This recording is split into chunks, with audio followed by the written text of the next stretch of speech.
Hi friends, welcome to secret of the soil and kitchen. ఈరోజు కషాయం చేశాను. ఈ కషాయం అన్నది నల్లతుమ్మ చెట్టు బెరడుతో చేశానండి కషాయము. ఇది కషాయం అన్నది ఎలా చేసుకోవాలన్నది మంతెన సత్యనారాయణ గారు మా వీడియోలో చూశానండి. నేను ఎలా చేసుకోవాలన్నది అలాగే నాకు ఈ నల్లతుమ్మ చెట్టు బెరడు మా వారు తెచ్చారు. నేను చేసుకున్నది మీకు కూడా నేను చెప్పాలనుకుని నేను వీడియో తీశాను. ఇలా ఆయుర్వేదం అనగానే మనం ఇలాగ కలంలోని అట్లోని చేసుకోవాలండి. మిక్సీలో అది చేసుకోవడం అది వీటి వల్ల కొద్దిగా ఇబ్బంది అవుతుంది. అందుకని ఇలా చేసుకోవడమే మంచిది. కలంలో వేసుకుని చెదగొట్టుకోవాలండి. అలాగే బ్లేడ్లు కూడా అరిగిపోతాయి, అందులో అవ్వండి అసలని. ఇలా చెదగొట్టుకుని నెమ్మదిగా చేసుకోవాలి.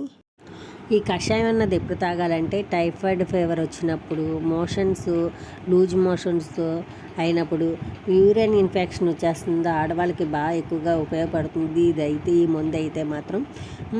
అలాగే ఆడవాళ్ళకు ఉండే చిన్న చిన్న పర్సనల్ ప్రాబ్లమ్స్ అవి కూడా బాగా తగ్గుతాయి.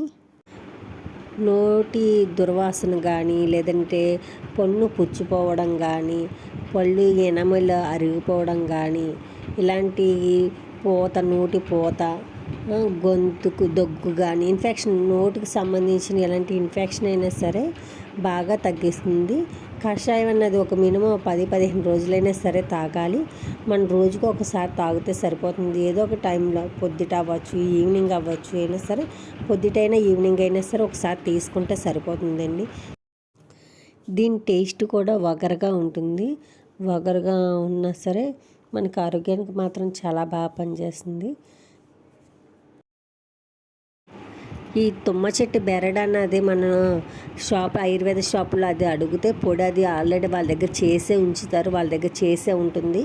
అది వేసుకొని చూడండి, చాలా వగరగా ఉంటుంది. అది మాత్రం క్లియర్ అండి. నేను డైరెక్ట్గా మేము వేసుకున్నాం కదా, నేను చేసి తాగానండి. చాలా ఒక్కరోజుకే నాకు కొంత తగ్గింది.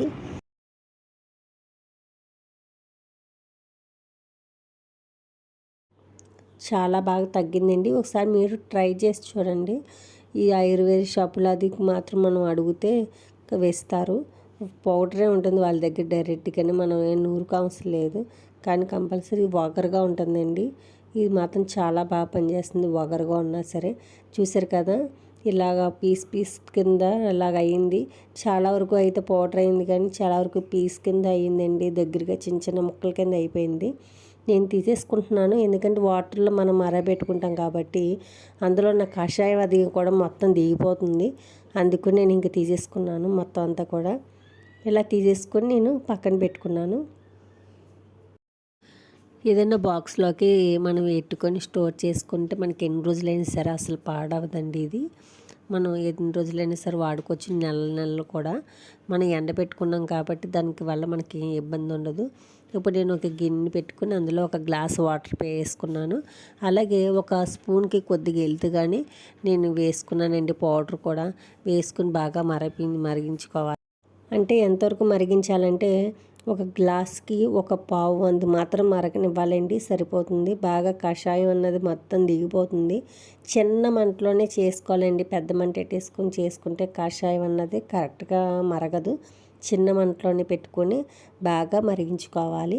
చూసారు కదా ఎంత కలర్ఫుల్గా ఉందండి. కలర్ మొత్తం అంతా దిగిపోయింది. మొత్తం పౌడర్లో ఉన్న మొత్తం కషాయం మొత్తం దిగిపోయింది. కషాయం అన్నది మరిగిపోయిందండి. ఇంకా స్టవ్ కట్టేసుకొని ఇప్పుడు నేను ఒక 3 కప్పులు తీసుకున్నాను. ఈ కప్పుల్లోనే నేను కొద్దిగా తేనె కలుపుకుంటున్నానండి. మీకు టేస్ట్ తగ్గట్టుగా ఒక స్పూన్ కావాలితే స్పూన్ వేసుకోండి, లేదంటే ఒక 1/2 స్పూన్ వేసుకోండి. నేను ఒక 1/2 స్పూన్ చొప్పున వేసుకుంటున్నాను. మనం టీ తాగుతాం కదండి, స్లిప్ చేస్తా అలాగా మనం కొద్దిగా ఆగి తాగాలి. మనం వెంటనే స్పీడ్గా తాగడం వల్ల ఏమవుతుందంటే లూజ్ మోషన్స్ అవి పట్టుకుంటాయి. అందుకని స్లిప్ చేస్తా కొద్దిగా తాగండి. వేడివేడిగా తాగితే మనకు గొంతుకు కూడా చలవ. అంటే మీరు ఎంత వేడి తాగలరో అంత వేడి మాత్రం వేసుకోండి. నేను కొద్దిగా ఇందులో వేసుకున్నాను, ఇంకా కొద్దిగా ఉందండి పక్కన పెట్టుకున్నాను. నేను ఇలా వేసుకుని మొత్తం అంతా కూడా నేను కలుపుకున్నాను. చూసారు కదండి, ఈ కషాయం వల్ల మనకు ఎన్ని ఉపయోగాలు ఉన్నాయో ఒకసారి ట్రై చేసి చూడండి. చాలా బాగుంటుంది, మనకు ఆరోగ్యానికి చాలా మంచిది. కొద్దిగా వగరుగా ఉన్నా సరే తాగితే ఆరోగ్యానికి చాలా మంచిదండి.